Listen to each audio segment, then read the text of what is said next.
Assalamualaikum warahmatullahi wabarakatuh.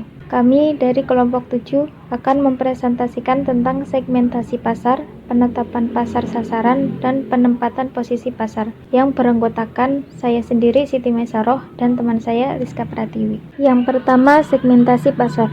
Segmentasi pasar adalah kegiatan membagi suatu pasar menjadi kelompok-kelompok pembeli yang berbeda yang memiliki kebutuhan, karakteristik atau perilaku yang berbeda yang mungkin membutuhkan produk atau bauran pemasaran yang berbeda. Menurut Handoko dan swasta, mendefinisikan segmentasi pasar sebagai suatu aktivitas membagi pasar yang mempunyai sifat heterogen ke dalam satuan pasar atau market yang sifatnya homogen. Tujuan segmentasi pasar: 1. Meningkatkan pelayanan konsumen agar lebih baik. Setiap pembeli atau konsumen pasti akan memperhatikan 4 hal yang penting ketika memenuhi kebutuhan, yaitu harga, kualitas, pelayanan, serta ketepatan waktu. 2. Membuat strategi pemasaran dapat lebih terarah. Dengan adanya segmentasi pasar, pasar homogeni bisa lebih terarah, termasuk ketika menyusun harga, produk, distribusi, serta promosi. 3. Dapat digunakan untuk merencanakan bisnis dan mengevaluasi target. Dengan adanya segmentasi pasar, sebuah perusahaan bisa melakukan evaluasi terhadap seluruh kegiatan pemasaran sebelumnya. 4.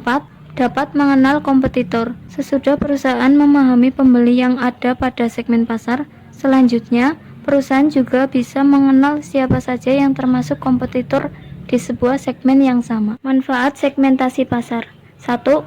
Ide pemasaran suatu perusahaan lebih terarah. Dengan adanya pasar segmentasi, maka sebuah perusahaan dapat mempunyai ide serta bisa menerapkan ide pemasaran tersebut agar lebih terarah. Yang kedua yaitu perusahaan akan lebih terbantu untuk mengatur produk agar menjadi lebih baik kualitasnya.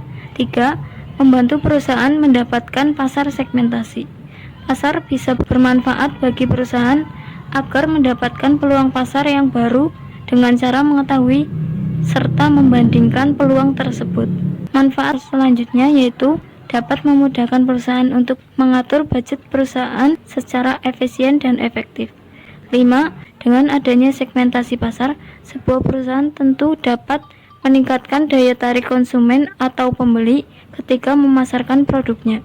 6. Memperoleh posisi yang menguntungkan. Syarat-syarat segmentasi pasar. Yang pertama yaitu bisa diukur. Artinya, pengelompokan pasar harus bisa diukur baik luasnya, besarnya, dan juga daya beli pembeli atau konsumen di dalam segmen tersebut. Yang kedua yaitu dapat dijangkau. Artinya, segmentasi pasar harus dapat dilaksanakan. Oleh karena itu, strategi pemasaran yang telah dibuat bisa dijalankan serta bisa memberikan pelayanan kepada segmen pasar sebaik mungkin. Yang ketiga yaitu cukup besar, sehingga bisa memberikan keuntungan ketika perusahaan memberikan pelayanan. Yang keempat, bisa dibedakan. Maksudnya, segmen yang dapat dikelompokkan tersebut harus bisa dibedakan secara jelas. Yang kelima, bisa dilaksanakan. Artinya, harus bisa dilayani serta dijangkau sumber daya perusahaan. Ketika melakukan sebuah segmentasi pasar, ada beberapa dasar dalam pelaksanaannya, antara lain demografis, di mana dasar dari pengelompokan pasar meliputi usia, jenis kelamin, pendidikan, pekerjaan, penghasilan, ras, agama, dan sebagainya. Penetapan pasar sasaran. Penetapan pasar sasaran adalah kegiatan yang berisi dan menilai serta memilih satu atau lebih segmen pasar yang akan dimasuki oleh suatu perusahaan. Apabila perusahaan ingin menentukan segmen pasar mana yang akan dimasukinya, maka langkah yang pertama adalah menghitung dan menilai potensi profit dari berbagai segmen yang ada. Maka dalam hal ini, pemasar harus mengerti betul tentang teknik-teknik dalam mengukur potensi pasar dan meramalkan permintaan pada masa yang akan datang. Langkah-langkah penetapan pasar sasaran. A. Mengevaluasi segmen-segmen pasar. 1. Ukuran dan pertumbuhan segmen. 2. Daya tarik struktural segmen. 3. Tujuan dan sumber daya perusahaan. B. Memilih segmen pasar. 1.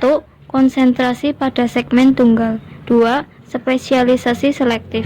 3. Spesialisasi produk. 4. Spesialisasi pasar. 5. Peliputan pasar secara penuh. C. Pertimbangan-pertimbangan lain dalam mengevaluasi dan memilih segmen. 1. Keterkaitan antar segmen dan supersegmen. 2. Rencana penyerbuan segmen per segmen. 3. Menilai segmen-segmen pasar. Jenis-jenis pasar sasaran. Yang pertama, pasar sasaran jangka pendek. Yang kedua, pasar sasaran masa depan. Yang ketiga, pasar sasaran primer. Yang keempat, pasar sasaran sekunder. Penempatan posisi pasar. Posisi pasar adalah tindakan merancang produk dan bauran pemasarannya agar tercipta kesan tertentu pada ingatan atau benak konsumen. Contoh, Kijang menyatakan bahwa posisinya adalah mobil keluarga. Karenanya, sesungguhnya ia sedang membangun kepercayaan kepada setiap pelanggan bahwa Kijang memang betul-betul mobil keluarga. Setiap mobil Kijang yang diproduksi haruslah selalu mengacu pada mobil keluarga dengan memiliki tempat duduk yang longgar dan nyaman. Contoh tersebut adalah upaya untuk merebut kepercayaan dan kredibilitas pelanggan.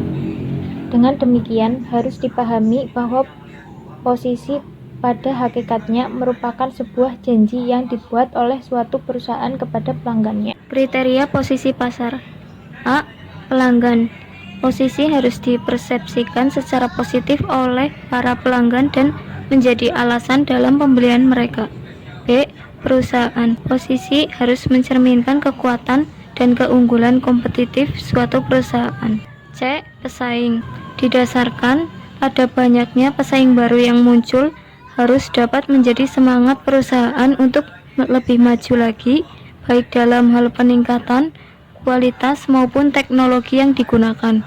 D. Perubahan. Posisi harus berkelanjutan dan selalu relevan dengan berbagai perubahan dalam lingkungan bisnis, apakah itu perubahan persaingan, perilaku, pelanggan, ataupun perubahan sosial budaya dan sebagainya. Langkah-langkah posisi pasar. A. Identifikasi target segmen yang relevan. B. Merumuskan point of difference. C. Menetapkan keunggulan kompetitif produk. D. Reposisi pasar. Sekian presentasi dari kelompok kami, kurang lebihnya mohon maaf. Wassalamualaikum warahmatullahi wabarakatuh.